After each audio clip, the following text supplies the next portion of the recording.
there, everyone. Men and women and children of all ages. Yeah, if any children are watching these videos, don't say some of the stuff I say, cause well, you'll get a bar soap in your mouth. But it is I, everyone's favorite jack of all trades, with the foul mouth, Commander Irvin, and thank you for joining again. I appreciate all the new subscribers and subscriptions to the channel. The reason why I do this is to educate. I don't do this for money or fame or other that shit. I do this just so I can educate. Yes, I am going to be doing another book review with you guys. And before I begin... Ooh! Oh, damn, it hurt. Oh, damn, that fucking hurt. Ooh, shit. Wow. That hurt. Anywho. Wow. Anywho, before I begin... Fuck. Damn, that hurt. Anyway, before I begin, to all my fans on DeviantArt, I'm sorry I've not uploaded in a while, but I will.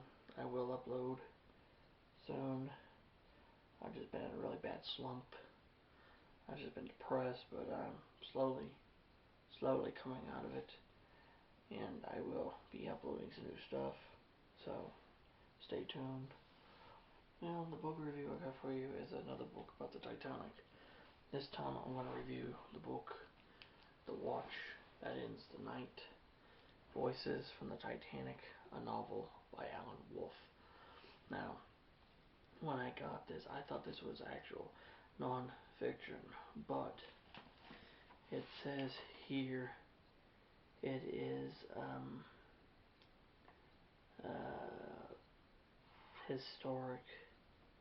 historical fiction. It's like it's based on a real thing, but there's some fiction to it. But anyway, from what the book says it says, on Sunday, April 14th, 1912, the RMS Titanic, the largest and most luxurious ship in the world, is 1,400 miles out to sea. More than 2,000 men, women, and children are on board. Here on the first-class promenade is millionaire John Jacob Astor, who hopes to return from Egypt with his pregnant teen bride, will invite a minimum of media attention. And here in the third-class common room, a beautiful Lebanese refugee on her way to a family in Florida discovers first love. And there in the distance, shrouded in darkness, an ancient iceberg lays patient, awaiting its encounter. The voices in this wholly unique recreation of the Titanic disaster span classes and station, from Margaret, the unsinkable Molly Brown, to Captain E.J. Smith, who went down with his ship, from the lookout and wireless men, to a young boy in search of dragons, and a gambler in search of fools with money to lose. Slipping in telegraphs, undertakers' reports, and other historic records, poet Allan offers a breathtaking, intimate glimpse into the lives of 24 passengers and crew, told with astonishing emotional power. So, basically, through this book, the way he's got it set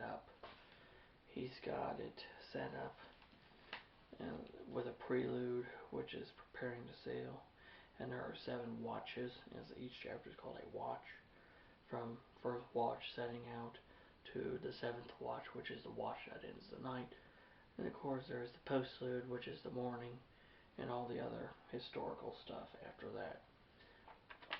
And the voices you hear in this book include Ollis Aberystwyth, which he was an immigrant.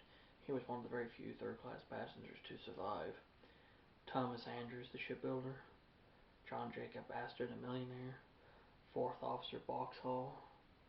Joseph Boxhall, George Brotherton, which he was a professional gambler, Junior Wireless Operator Harold Bryan, Margaret Brown, which we know as Molly Brown, Harold Cotton, which was the wireless man on the Carpathia, Eugene Daly, he was another third-class passenger to luckily survive, Frederick Fleet, he was the lookout that spotted the iceberg, Frankie Goldsmith, another third-class passenger. Young boy when he was on the Titanic. Thomas Hart, which was a stoker. Lois Hoffman, which is a tailor, which real name was Michael Navatil. John Jacquin, he was the violin player in the ship's band. And then the Iceberg. Bruce Ismay, which he was the owner and director of the White Star Line. Charles Johan, he was the chief baker on the ship. Lola, which was Michael Navati's son. Harold Lowe, he was the fifth officer on the Titanic. Isaac Maynard, he was the one of the cooks on the Titanic. Jamila Nicola Yared, she was a third-class passenger on the Titanic. You hear from one of the ship's rats. E.J. Smith, he was the captain of the Titanic. Jon Snow, he was the undertaker who went out to collect bodies on the cable ship McKay Bennett. And then Oscar Woody, he was one of the 5 postmen on board the ship. Now, the way the chapters are stuff, it's not chapters. You read their actual intimate thoughts and feelings and captures and stuff. And for being and for being a fictional story, it was pretty good. Like, if I can find right here. This is from Otis Abersleuth, the immigrant. By now we were walking down the slanted deck like walking down a gentle hill. Titanic's nose was that far down into the water. We went to the very front of the ship. Then we discovered what looked to be the only boat left hanging in a set of launching brackets. A ring of men, linked arm in arm, were keeping away anyone other than women and children who dared enter the last precious boat. I saw a man pass 2 young boys through the ring. He said a few words to the oldest in French, then he turned and rushed away weeping. And that was Michael Navathi talking to his oldest son, Lolo, which was Michael Jr.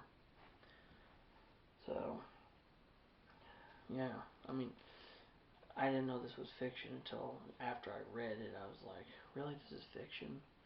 But, you know, he did do a lot of research, and he even says it right here, too. He does a lot of research. It says here, I'm sure I may have gotten a few things wrong. The bibliographical notes following will review a couple of them.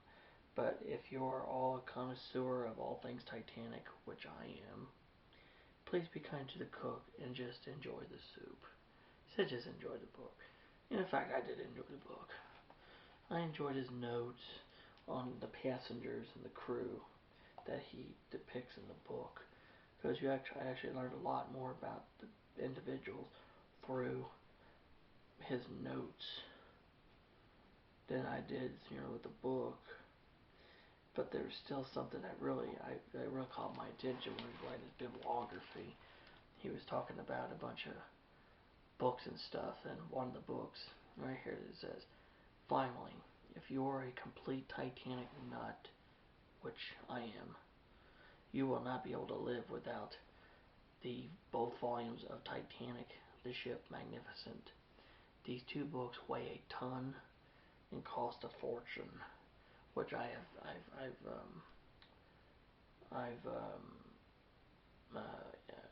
what's it called?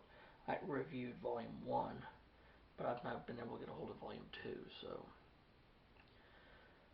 And it says that these 2 books weigh a ton and cost a fortune, and they are guaranteed to make you the ruination of any party. Just ask my wife. It's pretty humorous.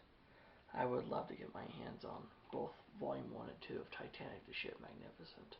I read Volume 1, like I said, but not Volume 2. So, thoughts. What do I think about The Voice, or The Watch That Ends the Night? I thought it was a really beautifully written book, even though it's fiction. I really don't like fiction that well. But this was entertaining, and if you really love the Titanic, I think you will probably read this probably within a couple of days. It took me about over a week, but I had other shit I had to deal with too, so yeah, I give this book 2 thumbs up, 5 star. So good job, Mr. Wolf, for writing something about the Titanic that was interesting and entertaining. Even though everything about the Titanic is interesting and entertaining, but for a piece of fiction, this was great. So I hope you guys enjoyed that review. If you have any questions or comments, leave them in the comment section below and I'll get back with you. And as always, if you're new to the channel, you like what I'm doing, hit that subscribe button and beat the shit out of the notification bell. And you will never miss another one of my videos. So, yeah. Oh, fuck. My damn foot. It's got this big ass crack in it. It's bleeding and shit. That fucking hurts. Anywho, this is Commodore Urban, saying have smooth seas and clear skies. Happy sailing with you, and God bless. You take care now. Bye-bye.